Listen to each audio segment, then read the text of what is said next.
you probably heard this morning, U.S. Ambassador to the United Nations, Nikki Haley, and a few others held quite an unusual protest press statement outside the United Nations General Assembly Hall, where we were just about to start negotiating a treaty prohibiting nuclear weapons.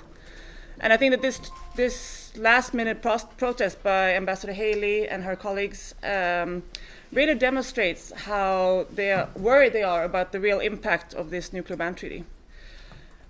I feel that this press stunt is an unhelpful distraction from the really important work of banning nuclear weapons, and it's disappointing to see that some countries with strong humanitarian records stands with the governments that is currently threatening with a new nuclear arms race and are reviewing other policies in support of nuclear disarmament. And we welcome very much the participation in these negotiations by some nuclear allied states who understand the importance of pursuing nuclear disarmament at this point, and that they are meeting their treaty obligations under the NPT. And I think that the nuclear ban treaty will make it clear that the world has moved beyond these morally unacceptable weapons of the past. This UN General Assembly resolution that sets up these treaty negotiations was backed by over 120 states. It was backed by faith communities around the world, by Nobel laureates, by scientists, by humanitarian organizations and emergency relief agencies, and it's backed by civil society. And these three states, UK, US, and France, should be the leaders of efforts to get a world free of nuclear weapons, not stand outside opposing it. I'm happy to take any questions on anything like that. So that's just the opening comments. Yes. I'm sure you heard the perspective expressed by the US and the others who spoke was that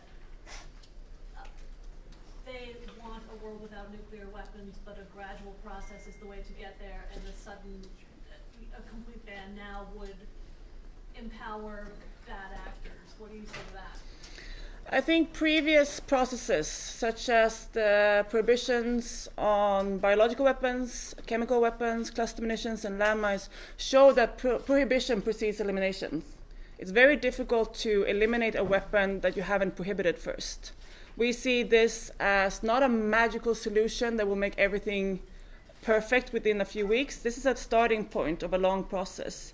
But we think that a clear rejection of nuclear weapons from the international community will be helpful to get elimination. Yes, Tony Robinson from Presenter. I understand that Ambassador Haley justified her position based on the fact that she's a mother and she's a daughter, and I wonder if you have any comments to that being giving your position. I think that the security argument, nuclear weapons are a threat to all of us, not just the countries with nuclear weapons. The consequences of a nuclear detonation will spread beyond borders. It will impact other states. I think that the states and the people that are supportive of a nuclear weapons ban treaty are equally concerned about their security. And this is a way to protect ourselves. We are prohibiting nuclear weapons to enhance our security.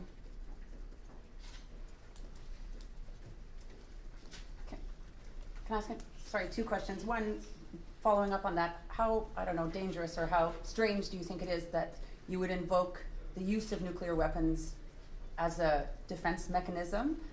Sorry, just again, sort of following up on that. And two, I'm wondering about the NATO alliance. In the past, in previous discussions on nuclear, whether it's disarmament, NPT, have the NATO groups, the NATO countries stuck together?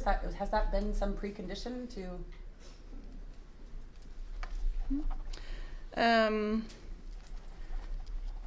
So I didn't really get the first question on the defense mechanism use. So to invoke keeping the nuclear weapons as a means of defense or protecting would imply that you can actually use them legitimately. And I'm just wondering if you could just sort of follow up on that and say, explain how dangerous that is to legitimize or give the illusion that you can use nuclear weapons as a defense mechanism in retaliation. And two, I'm wondering if in previous negotiations on nuclear disarmament, if the NATO countries have stuck together, because as far as I know, they haven't.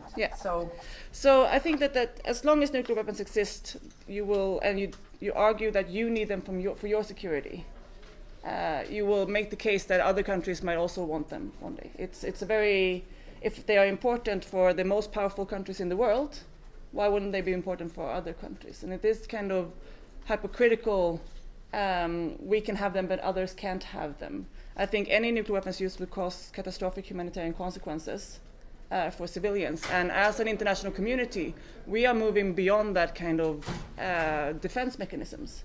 It is no longer acceptable to level entire cities, indiscriminately slaughter civilians. That is not how we formulate our security today. And therefore, we think that these weapons are outdated and should be prohibited under international law. As far as I know, NATO does not usually stick together in this way. I think that each country is free to formulate its foreign policy. And we don't think that this treaty means that you cannot be a responsible NATO state. NATO is committed to the goal of a world free of nuclear weapons and needs to make efforts to move towards that. And we believe that participating in these negotiations, as some NATO states are doing, is a way to achieve that. Can I have a comment on the question about security? I think what I meant Yeah. to say, maybe I wasn't clear, was that it's sort of like climate change. It doesn't respect borders. Yes. Like that. So I was. Absolutely. I think this is a way for responsible states to address the threat. And it's an increasing threat. There's an increasing risk of a nuclear detonation. We see an increasingly more unstable world.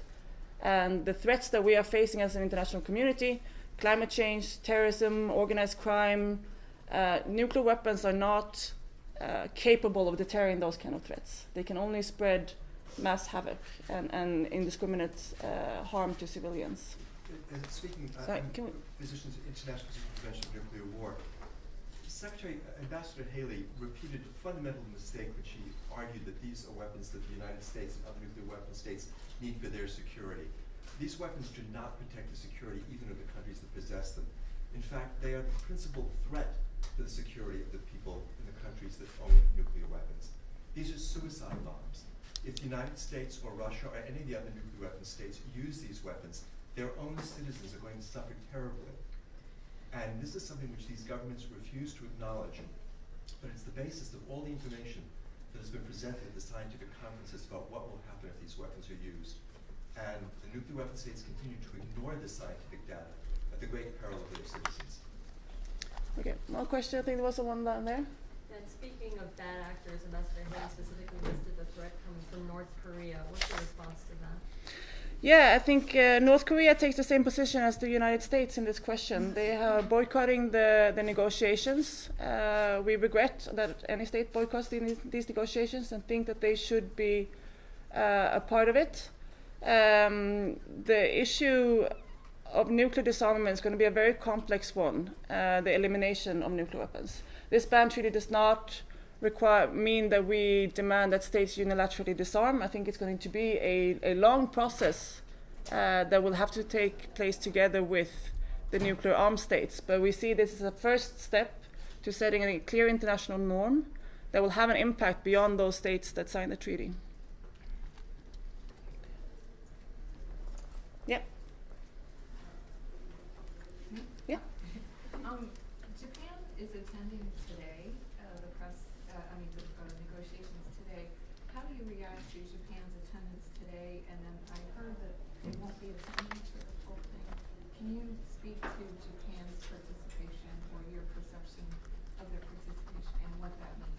Thank you. Yeah, we welcome that Japan will attend at least today. I think that's positive. I think Japan has a moral responsibility to lead efforts towards a world free of nuclear weapons. As the only country that have experienced the catastrophic humanitarian impact of a nuclear detonation, they need to represent the voices of the victims and survivors in these treaty negotiations. And we hope that they participate fully throughout the whole conference. What do you make of their participation today, though? I think there was some question as to whether they would or wouldn't. How do you make their participation? I think that they are attending today, which is positive, and we'll just have to see how they what they say in the conference and how they choose to participate during the rest of the conference. I think it's we want them to fully participate throughout the whole process. The media. Yeah. I guess given the opposition expressed outside the chamber today. How hopeful are you? What do you think the prognosis is for this session as a whole? What are you hoping will come out of it? I think that this first session will be a really good opportunity for those countries that are supportive, which is a large number of countries, the majority of states in the world, to get together and start working on this treaty. There is an expectation from our side and from many governments that this treaty will be finished by the end of this scheduled negotiations conference, which will be in 7th of July. And I think that despite opposition, I think that these countries are ready to move forward and create international law. We have prohibitions on other weapons of mass destruction, and we are finishing that job by prohibiting nuclear weapons now. I have another question, sorry. Yeah. We spoke about North Korea. I'm wondering how much the election of President Trump And over the next 5 decades, upgrading, improving nuclear arsenals. So I think there's definitely a real worry. In terms of what would be it's difficult to talk about what would be likely or unlikely, but I think that there is a real risk for intentional, accidental, or miscalculation. We've seen a lot of research last couple of years about mishaps, accidents, misunderstandings, and the stakes are so high at this nuclear weapon that we only need one thing to go wrong in the end, and we will have a huge humanitarian catastrophe. And I think that's why it's very important to take urgent action to prohibit nuclear weapons. Max Tegmark, MIT. Since you asked about scientists there, as a scientist, I have to say that when I heard Nikki Haley stand there and say that those opposed to the treaty don't understand, I found it incredibly patronizing that there is someone who hasn't even really studied much science who's standing there telling Stephen Hawking, Peter Higgs, 28 other Nobel laureates, and over 3,000 scientists from around the world, scientists who were involved in figuring out how to build nuclear weapons and figuring out the risks they pose, that they don't understand. Absolutely, and there was also a survivor from Hiroshima standing behind her when she said that, and someone who definitely understands what nuclear weapons are and what they do to people. More questions? So what's the next step? Sorry. Next steps, I think it's important. I mean, this in one way was intended as a distraction. I think it's quite unusual that the U.S. ambassador and his colleagues are standing outside protesting while the rest of the world is inside negotiating. So I think the focus should be on what's going on in the conference room now. As I said, over 120 governments, international organizations, civil society, faith-based communities, scientists are committed to this process. We will start developing this treaty and hopefully adopt it within the near future. Yeah, I think that's it. Thank you very much. Also something about financial. Yeah. Can you talk? So I think that the treaty will definitely have an impact beyond. Just a second. Yeah. The treaty will definitely have an impact beyond the states that sign it. Right. We have seen that with other treaties that it modifies behavior. Right. Not always straightforwardly, but indirectly. And financing is one of those key issues, I think. Right. We've seen huge divestment campaigns from other prohibitions. For example, cluster munitions.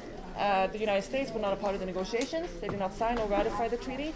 But last year, the last American producer of cluster munitions announced that it would stop producing these weapons because of the growing international stigma and the challenging market for these weapons. So in lay terms, you would convince companies not to invest in countries that have nuclear weapons, is that? Not in countries, we would invest to divest in the companies that produce nuclear weapons. So there's a huge private industry, of course, that work on these issues. And we would like to make sure that there's no money for weapons, nuclear weapons coming in. Hi. Can I just get your Fernando name? Arias, Sveriges Radio. Oh, hey. Hey, kan jag bara... I just wanted to get your name. Okay, can I just Yeah, sure. Beatrice Fihn, I have a card.